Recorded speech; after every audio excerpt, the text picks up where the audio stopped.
It's a beautiful day, so we're back outside, and it feels good to be out here.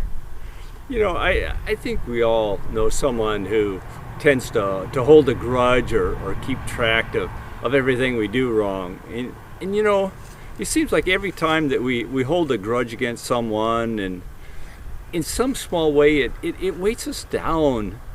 And in a similar way, whenever someone else holds a grudge against us, it weights us down again. And it's just like something's constantly being held against us, or there's something hanging over our head.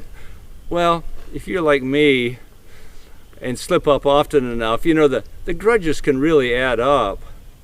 Conversely, when we forgive someone or they forgive us, it kind of takes that weight away. It takes that cloud over our head, and it kind of goes away. Now, there's probably still going to be some consequences, I mean, when we do wrong or when someone else does wrong, then there's consequences to it. But that weight that's holding us down, or that hammer over our head, or that cloud over our head, doesn't need to be there. We don't need to hold that inside of us. Now, the interesting part about holding grudges is how much it affects our attitude and even our health. It's the holding of grudges tends to increase our feelings of bitterness, anger, resentment, our levels of stress, even our cardiac health. It really has a big impact on us.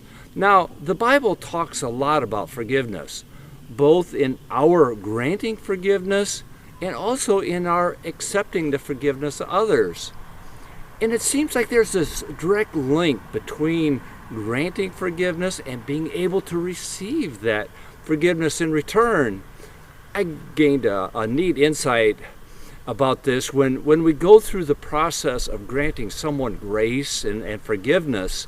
In that process, in our heart opens up to be able to receive grace from others. It's kind of like if we retain the wrong, that we withhold our forgiveness, our heart gets hard.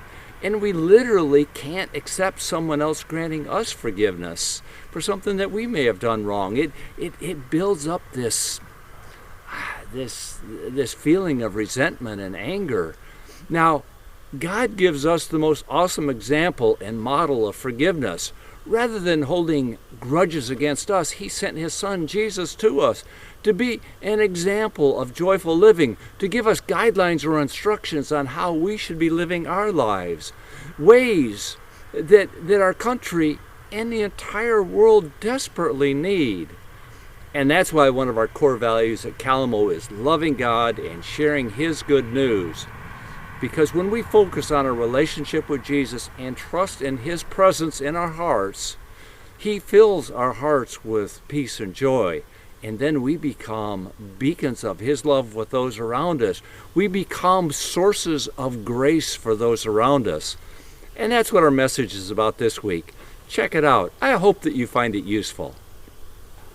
I'm your neighbor Jerry, pastor at Kalamo Church. Have a blessed day. Have a blessed week. And bye for now.